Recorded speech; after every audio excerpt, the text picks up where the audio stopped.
humour of it. This is portrayed between both films a lot of the time with scenes taken differently. Most of the time with the Lego Batman, they're always pretty much 100% of the time taken with humour.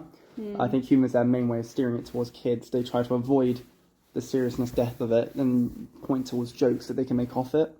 Whereas in the Batman, it tends to show all the dark, gloomy, horrible scenes that a kid shouldn't see. Therefore, it does help provide evidence that it is targeted towards older audiences through small things like that. Analysis that I did on them as well is how they deal with their own emotions. Lego Batman shows a lot more emotion and sort of shows how he deals with it and such, whether that's through enjoyment in themselves, fear, things like that. It sort of just shows a lot of more emotion, whereas in the Batman there's no emotion through facial expressions or just in general. No one shows any emotion to keep that serious tone to it, so it doesn't change up depending on how the character feels. Are there particular situations in which that is the case? Can you point to any specific scenes from either that is the case? In the Lego Batman, he shows a lot of love towards other characters, a lot of sort of opening up to other characters, and tends to have enjoyment and laughing and smiling a lot. Whereas in the Batman, he sticks to himself and it never shows. Doesn't even smile in any scene. He's always got the same stern face and shows him sort of keeping to himself. So what were your conclusions that you drew from your analysis? That the Lego Batman relies on the humour, specifically the humour. I think that tends to go for most kids' films, is that the humour is different, and they use that to sort of lean towards children, is make jokes that you can sit and laugh at. That is the key point that sort of leans towards it being towards kids, whereas the Batman contains no humour at all, keeping towards the stereotype that it sticks towards an older audience.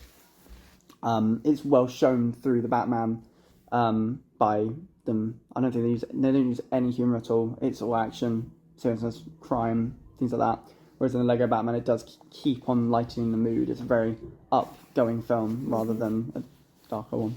Okay, good. What were your most useful sources? YouTube clips and sort of character analysis online. I found quite a few.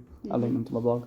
A lot of YouTube clips showed me situations, and surprisingly on YouTube there are quite a few. There aren't any that have already shown the similarities between two characters, but there are scenes that specifically zoom in on the emotion of characters, which I've able to use to sort of put them side by side.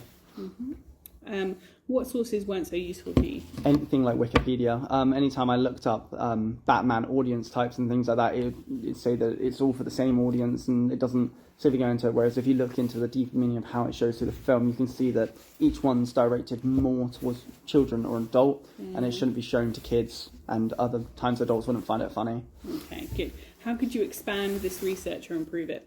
I think if I went into deeper character analysis on other background characters and supporting characters, there aren't many that are in both films, but that you can definitely go into supporting roles and sort of show how they deal with the same sort of thing compared to how they deal in the live action one. I think that'd be the best way I could have expanded on it. Okay, great. Right, thanks very much then, Ollie. Oh.